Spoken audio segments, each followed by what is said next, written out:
Muito bem, abra sua Bíblia no livro de Eclesiastes. Sem querer, a gente acertou na veia do Antigo Testamento esse mês. Eclesiastes capítulo 12. O último capítulo de Eclesiastes. Eclesiastes 12, nós iremos apenas ler 2 versículos desse capítulo, que são os 2 últimos versículos, versículos 13 e 14. Glória a Deus, aleluia. Amém. Eu vou estar lendo aqui na versão NVI, tá? Não se preocupe, o sentido do texto é o mesmo. Verso 13 do capítulo 12.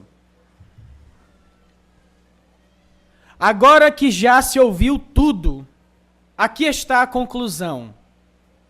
Tema a Deus e obedeça aos seus mandamentos, porque isso é o essencial para o homem.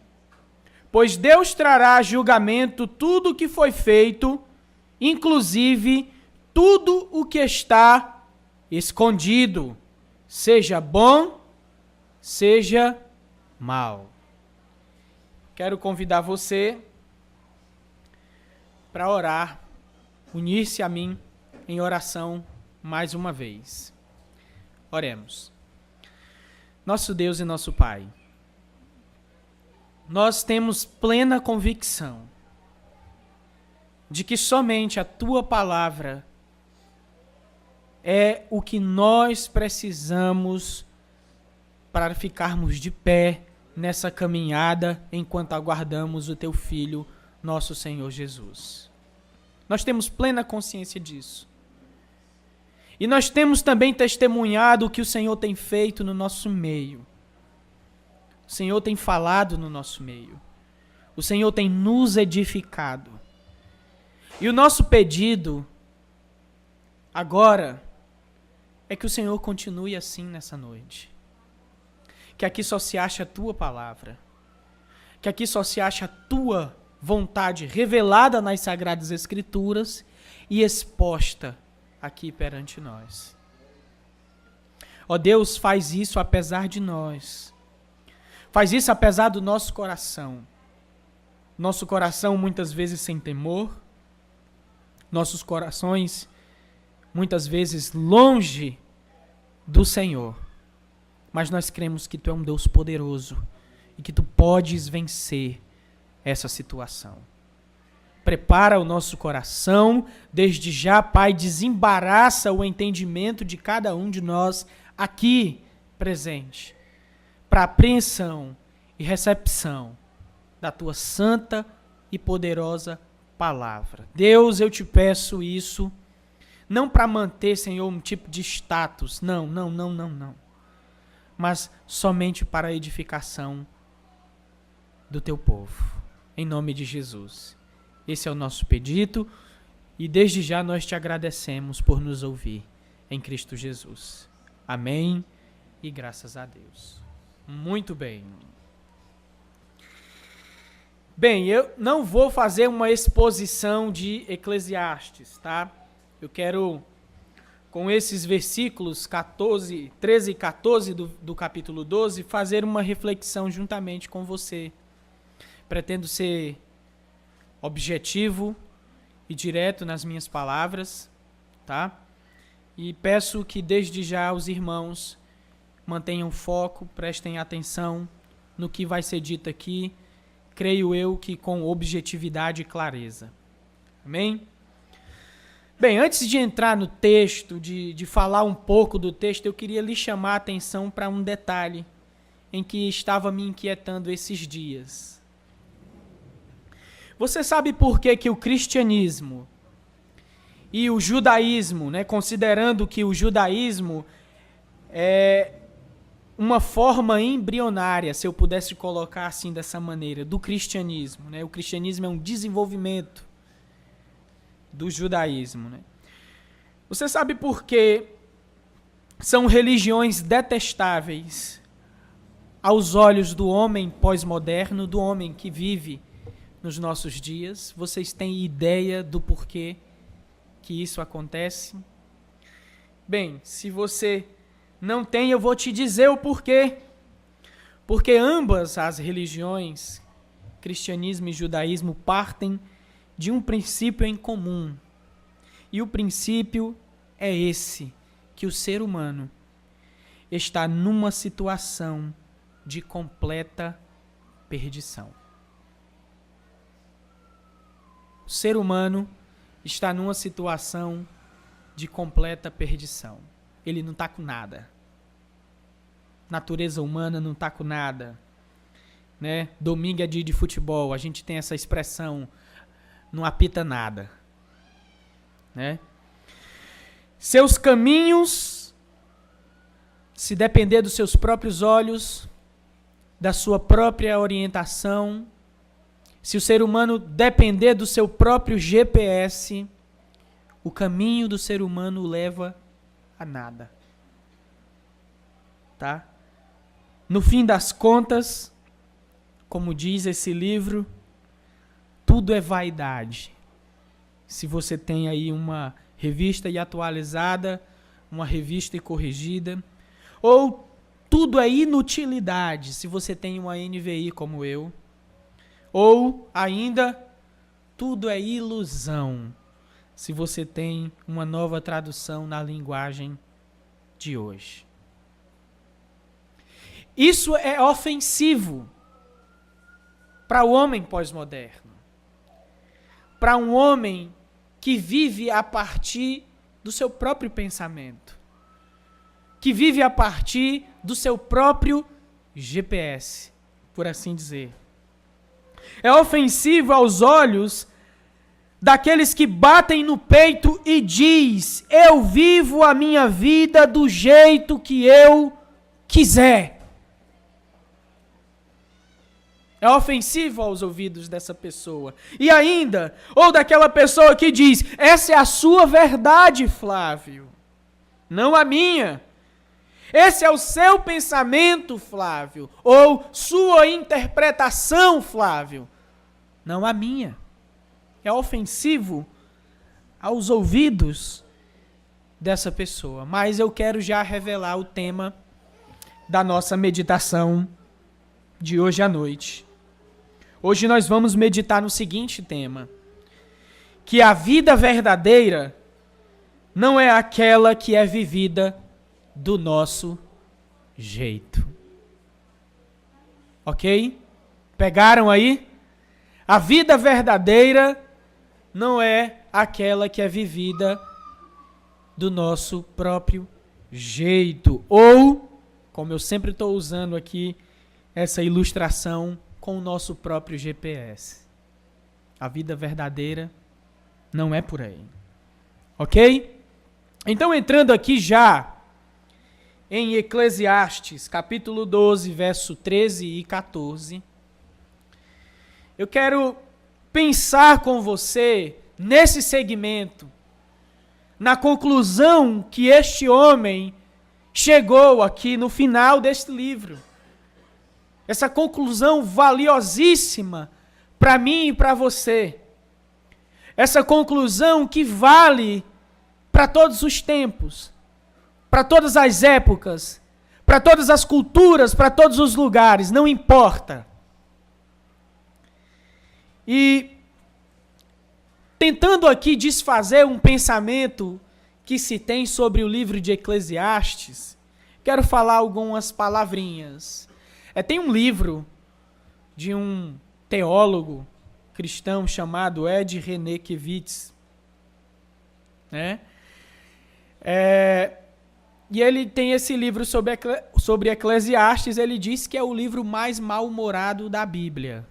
Alguém concorda? Quem já leu Eclesiastes aqui? Levanta a mão. Vamos ler Eclesiastes, gente, tá? Eu não concordo com o Ed Renekiewicz. Certo? Eu não concordo com a opinião que se diz que Eclesiastes é um livro para gente depressiva.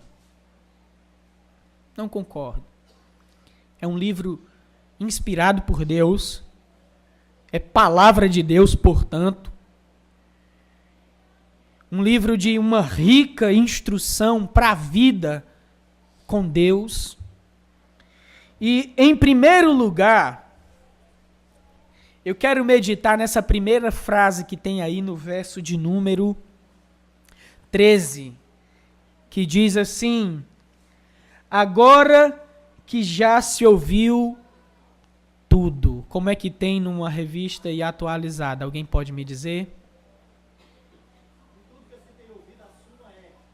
De tudo que se tem ouvido. Como é que tem na século 21? Agora que já se disse tudo. Então é a mesma coisa. Agora que já se ouviu tudo, como diz aqui na NVI. Tudo o quê? Para você aí, que nunca leu Eclesiastes, que eu vi bem pouquinho a mão levantada aqui. Tudo o quê? Ora, tudo para trás do capítulo 12. Tudo que ele começou a dizer desde o capítulo de número 1 até aqui. E o que é que ele disse? O que é esse tudo que ele disse aqui para os seus leitores? Eu dividi em duas categorias esse tudo que ele disse para os leitores, para mim e para você. E a primeira coisa, a primeira categoria, é que Eclesiastes é a conclusão de alguém que viveu a vida da forma como lhe dava na telha. Eclesiastes, atenção, é a conclusão de alguém que viveu a vida da forma como lhe dava na telha. Capítulo 2, verso 1 e verso 10 diz o seguinte: eu disse a mim mesmo, venha, experimente a alegria, descubra as coisas boas da vida.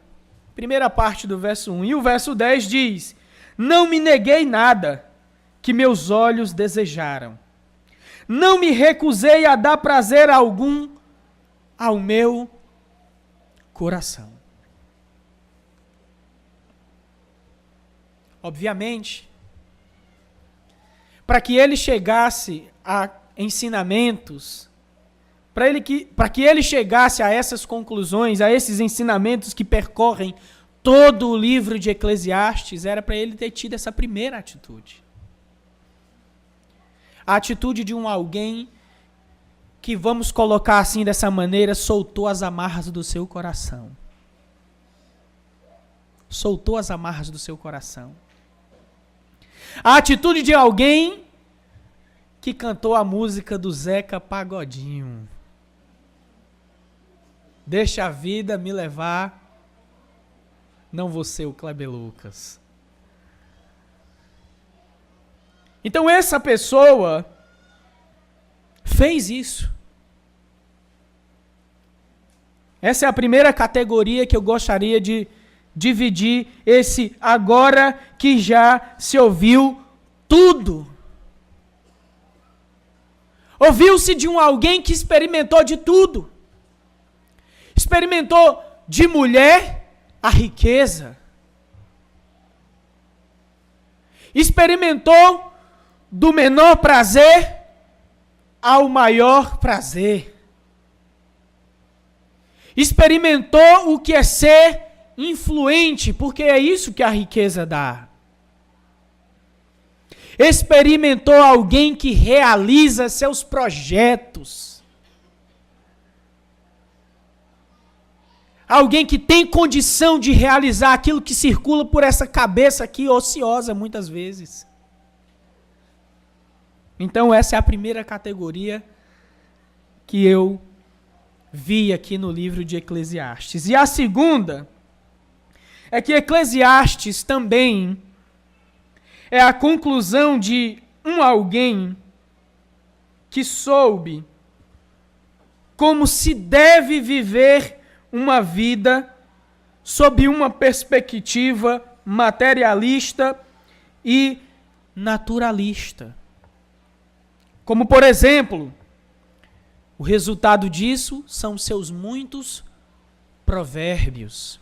O capítulo 7 de Eclesiastes, ele está recheado de provérbios.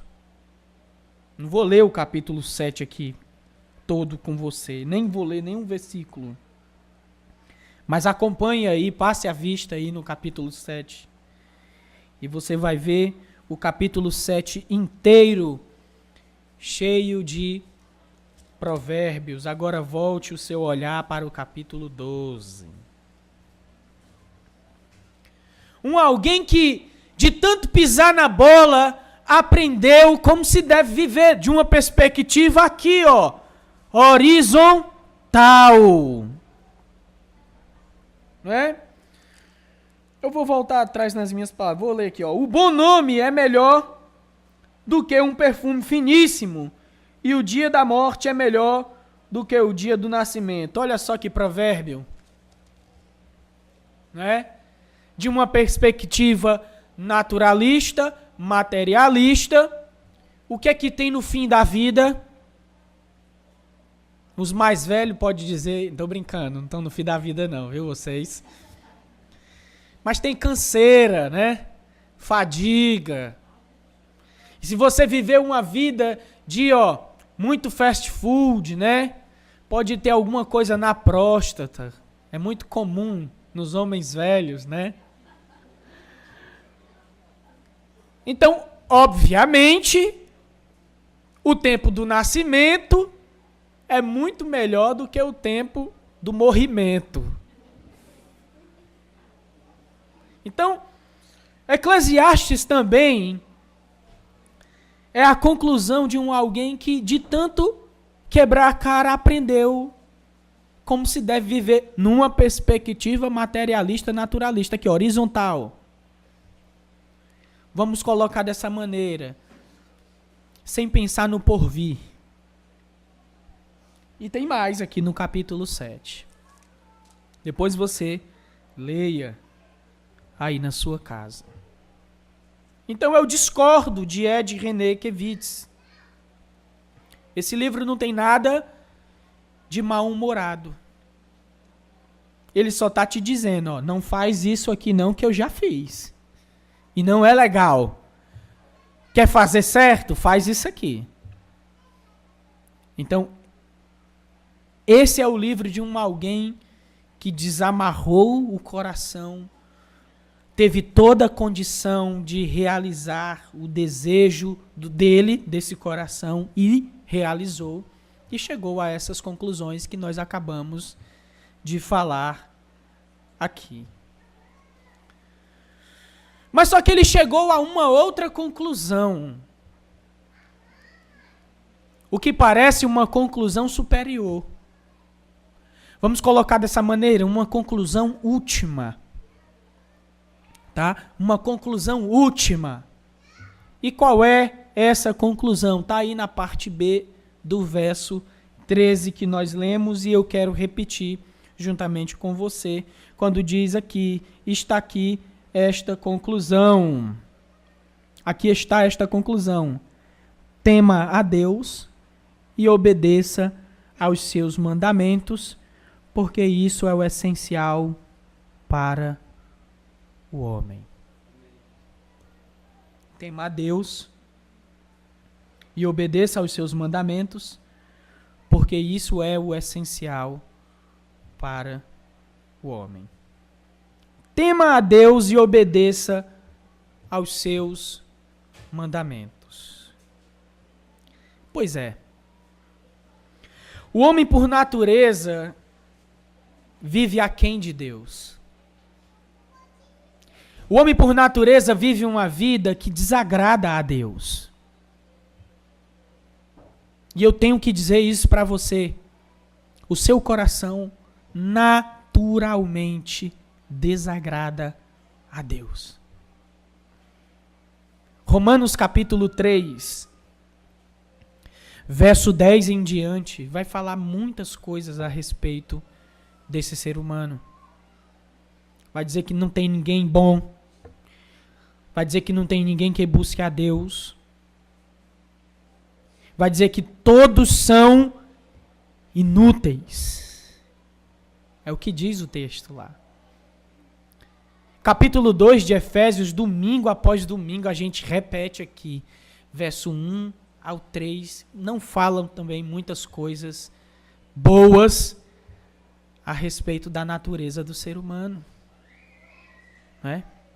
Tiago 4,4, já que a gente está expondo Tiago aqui nas quartas-feiras, eu sei que ainda não chegou no capítulo 4 de Tiago, mas no verso 4 desse capítulo 4 diz que aquele que se torna amigo do mundo constitui-se inimigo de Deus.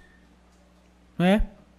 Porque a amizade do mundo com o mundo é inimizade com Deus. Eu inverti. E no Efésios capítulo 2 fala que o ser humano está morto em seus delitos e pecados e ele segue o curso deste mundo, que é governado pelo príncipe da potestade do ar, do espírito que agora atua nos filhos da desobediência. O ser humano, por natureza, vive uma vida desregrada. E sabe qual é o pior? É que ele sabe que vive uma vida desregrada. Eu sei, você sabe. Aí tem aquela velha ilustração que vocês já estão carecas de ouvir, né? Que se você tivesse uma porta USB na sua cabeça, né, e eu colocasse um pendrive na cabeça ali do Robinho e pegasse uma semaninha dos pensamentos do Robinho, e aí eu lhe faço essa pergunta, Robinho: você teria coragem de exibir aqui num data show para nós aqui? Não, ninguém tem. Ninguém tem. Romanos capítulo 2, verso 14 e 15 fala que a nossa consciência nos dá testemunha dessa lei de Deus, dos mandamentos de Deus que está impresso em nossos corações. E sabe de que forma? Dessa forma aqui, que a nossa consciência ora nos defende e ora nos acusa.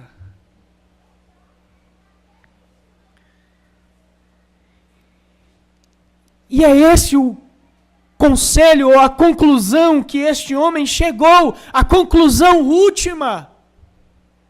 Tema a Deus. Tema a Deus. E obedeça aos seus mandamentos. Essa é a conclusão última. Obedeça aos mandamentos do Senhor. Tema a Deus. E quando a gente pensa nessa palavra temor, eu acho que uma das primeiras coisas que passa pela nossa cabeça é: vixe, eu estou falho nisso. Não é verdade? Sim ou não? Um sim tímido. Mas essa é a conclusão. Eis o retrato da vida guiada pela própria natureza. Eis um retrato da vida guiada pelo próprio GPS. Colocando dessa maneira. Romanos capítulo 1, verso 18 ao 32. Marque no seu caderninho e leia depois. Ali é o retrato.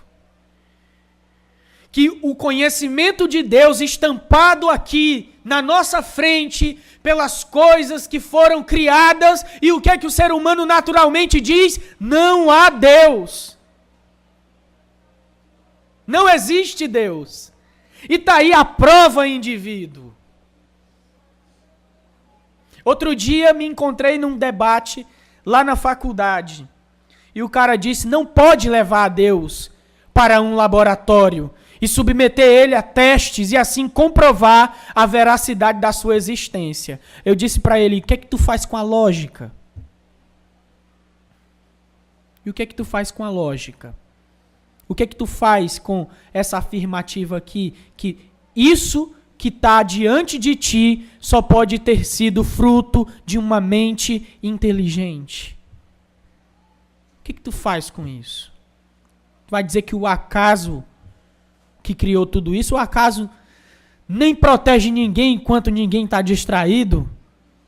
Quanto mais criar tudo isso aqui que a gente vê, tudo isso aqui que a gente contempla. Então, essa é a primeira parte da conclusão última desse homem. Tema a Deus. Aí você já deve ter ouvido falar no capítulo 9, verso 10 de Provérbio, não já? O temor do Senhor é o princípio da sabedoria e o conhecimento do santo é entendimento.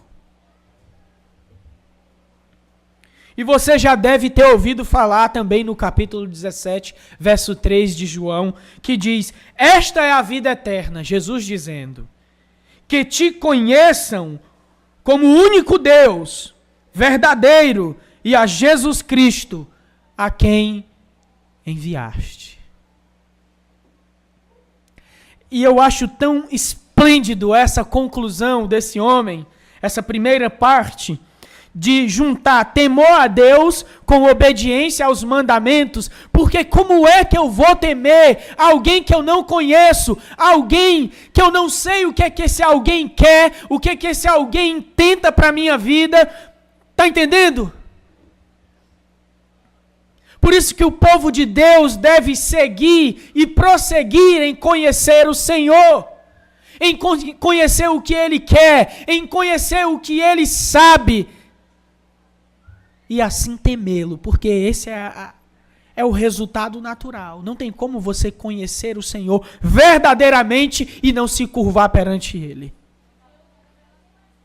Não tem como você ter um encontro de fato e de verdade com o Senhor nas Sagradas Escrituras e você não ficar movido para um sentimento de bradar a Ele, quer sejam com as suas ações, quer sejam com a sua boca, quer sejam com as suas lágrimas de glórias e louvores em adoração a Ele. Essa é a conclusão última. Tema a Deus e obedeça aos seus mandamentos. Sabe por quê? Porque nós não estamos com nada. Tá? O manual não está com a gente. O manual está com o Senhor. E Ele revelou esse manual. Está aqui. Ok? E eu quero pensar agora na segunda parte dessa conclusão, juntamente com você, que é a justificativa dessa conclusão. Que ele diz o seguinte no verso de número 13: porque isso é o essencial para o homem. Porque isso é o essencial para o homem. E a gente pensa em cada coisa, né, que a gente diz que é essencial para a nossa vida.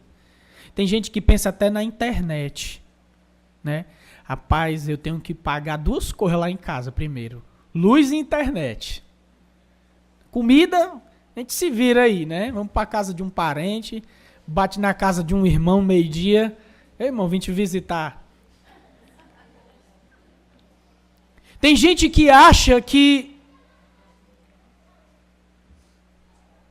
a sua família é o essencial para a sua vida. Tem gente que acha que o seu cônjuge é o essencial. Sem o meu cônjuge, eu não vivo. Oh, sem você eu morro. Parece uma música do Roupa Nova. Mas o texto diz que o essencial para o homem é o temor ao Senhor e a obediência aos seus mandamentos. O próprio Senhor disse que não só de pão viverá mas de toda palavra que procede da boca de Deus. Isso aí que é o que mantém nós vivos. E eu quero abrir um parêntese aqui e falar de jejum. Tem gente que não entende o jejum, né? Faz jejum de televisão, né? Faz jejum de videogame. O videogame tá tirando a minha vida. Eu vou ter que fazer um jejum desse videogame. Tem gente que faz jejum de outra coisa, que eu não posso dizer por causa das crianças presentes. Mas eu digo para você, meu irmão, que não faça esse tipo de coisa, não. Porque nas Sagradas Escrituras você só vê jejum de comida. E você sabe que comida, se você não comer, o que é que acontece com você? Você fica do meu corpo? Não. Você morre. E o jejum, gente, é o que Jesus disse para o diabo aqui em Mateus capítulo 4, lá na tentação do deserto. Jejum é você dizer para Deus que não tem aquilo que lhe mantém de pé para você trabalhar, para você continuar o seu dia. Pois é, Deus é mais importante do que isso. Deus é mais essencial do que a comida. Deus é mais essencial do que a sua família. Deus é mais essencial do que a sua esposa. Deus é mais essencial do que o teu intelecto. Deus é mais essencial do que o teu trabalho. Deus é essencial mais do que qualquer outra coisa.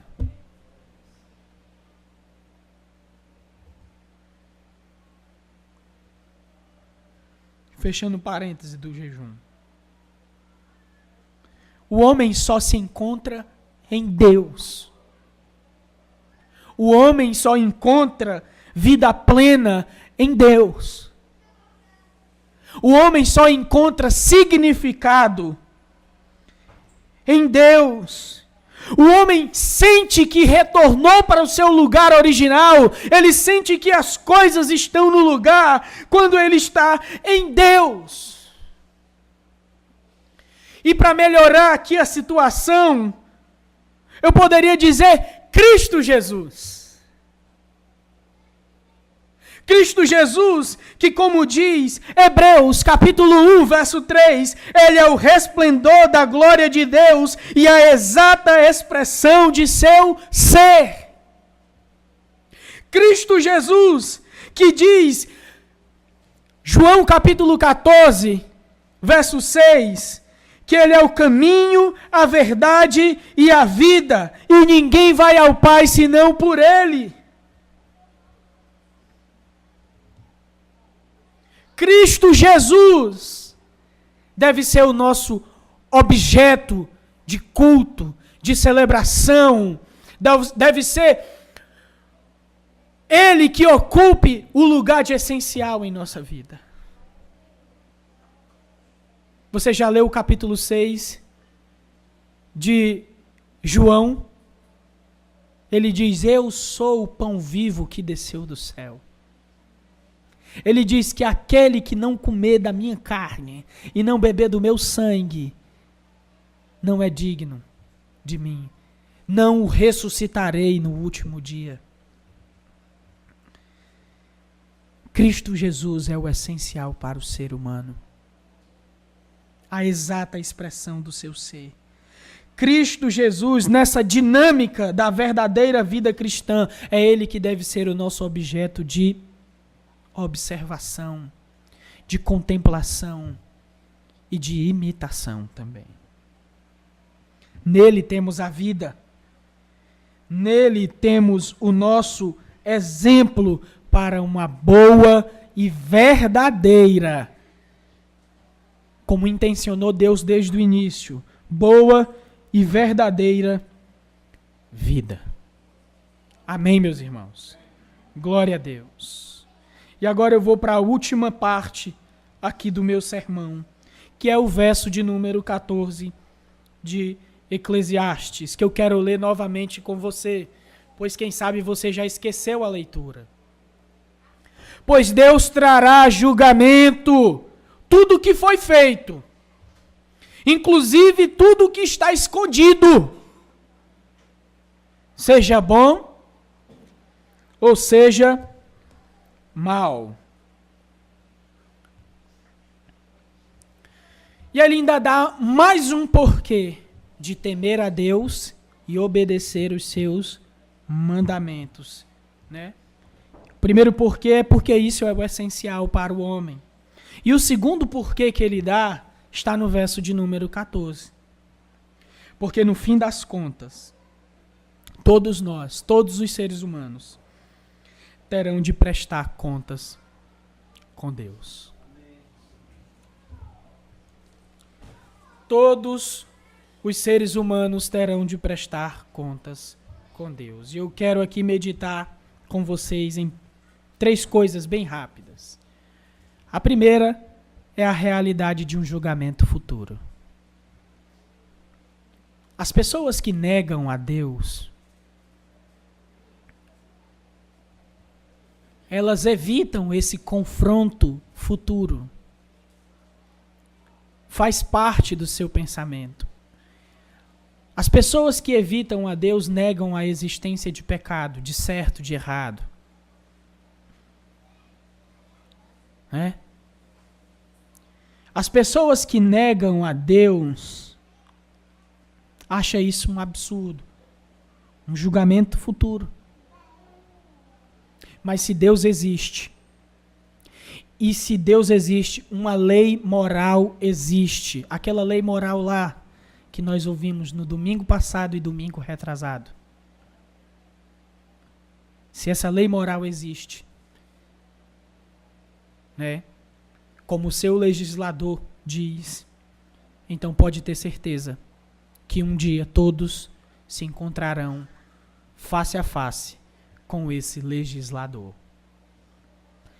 Hebreus capítulo 9, verso 26, 27 e 28 diz que depois da morte segue-se o... É isso. Daniel capítulo 12, verso 2 e 3 fala que todos os mortos ressuscitarão, uns para a glória eterna e outros para o horror e vergonha eterna. Sem falar no capítulo 20 de Apocalipse, verso 11 ao verso 15, que lhe dá uma imagem exata de como acontecerá esse dia em que todos os seres humanos se apresentarão diante de Deus para prestar contas. Então, existe sim um dia em que Deus vai levar a cabo todo o seu julgamento, trazendo perante de si a sua responsabilidade nos seus atos. Amém? A segunda coisa é que nada está encoberto aos olhos do Senhor. E aí vai piorando mais a situação. Não tem como esconder nada diante do Senhor. O salmista mesmo disse que se ele for lá para as profundezas do mar, quem vai estar lá? Se ele for para os mais altos montes, se ele for para o lugar mais longínquo da terra, não dá para se esconder do Senhor. Nada está encoberto aos olhos do Senhor. E sabe o que é legal? Marcos capítulo 2, verso 8, naquele episódio em que os amigos destelham a casa que Jesus estava em Cafarnaum e descem um paralítico, porque não tinha mais espaço para passar pela porta. Aí Jesus olha para o paralítico e diz, estão perdoados os teus pecados. Aí os fariseus olham para Jesus e diz, aliás, eles não dizem, eles pensam, que cara blasfemo, se colocando no lugar de Deus. Aí o que é que o verso 8 diz? E Jesus, percebendo no seu íntimo o que eles estavam dizendo aqui, ó. Estou parafraseando. A gente sempre gosta de dizer aqui que os olhos do Senhor, olha, quando Jesus retornar, ele não vai ter mais aqueles olhos sujos de sangue, da coroa de espinho, sabe? Meio embaçados. Apocalipse diz o contrário. Diz que ele tem olhos como chamas de fogo.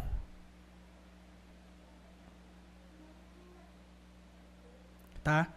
Então nada está encoberto aos olhos do Senhor. E em terceiro lugar, aqui nessa terceira parte, diz uma coisa extremamente importante. Até as nossas boas obras passarão por julgamento.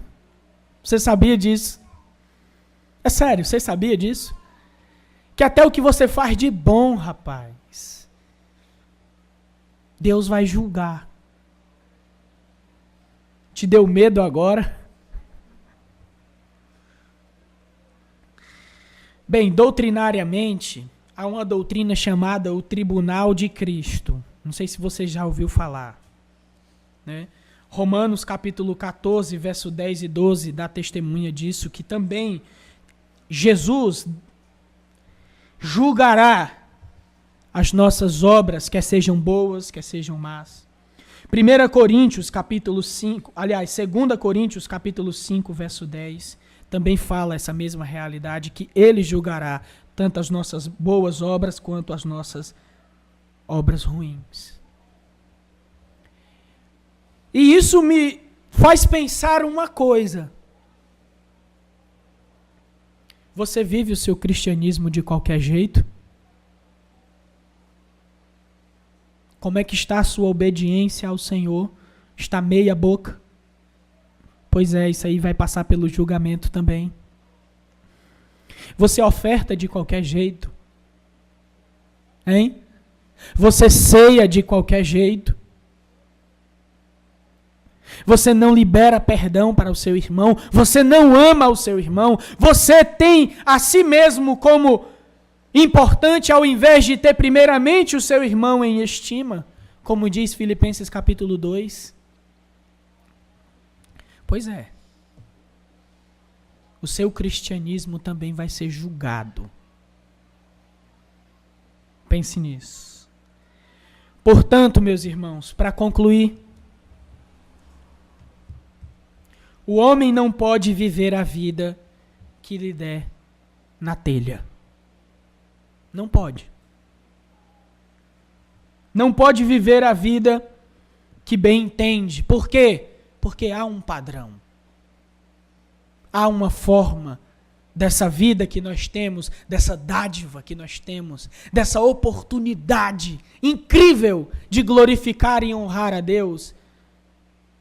Há uma forma para se viver isso. E essa forma, esse padrão, se encontra em Deus e em seus mandamentos. E é temor da minha e da sua parte prestar atenção nisso e obedecer ao Senhor.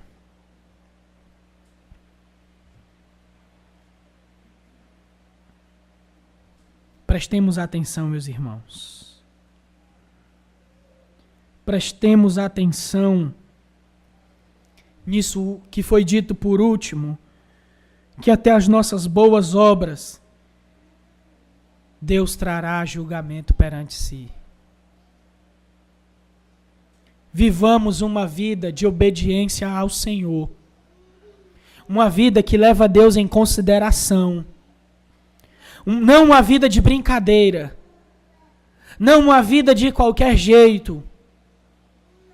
Não uma vida, preste atenção, que você, por mais que você diga, eu creio em Deus, eu sou cristão, mas lá no trabalho, com as suas atitudes, você diz o contrário. Lá na sua escola, lá na sua universidade, com as suas atitudes, você diz o contrário. Ou então dentro da sua casa, quando ninguém está olhando, mas está lá a sua esposa e está lá os seus filhos, e você vive essa vida. Ou você também, esposa. Prestemos atenção. Porque Deus trará julgamento também o seu povo, com aquelas obras que Ele preparou de antemão, para que nós praticássemos elas, para verificar se de fato estávamos fazendo isso. Pensemos nisso. Pensemos em como nós estamos vivendo a nossa vida cristã. E não nos esqueçamos. Viver a vida da forma como nós queremos, tá com nada.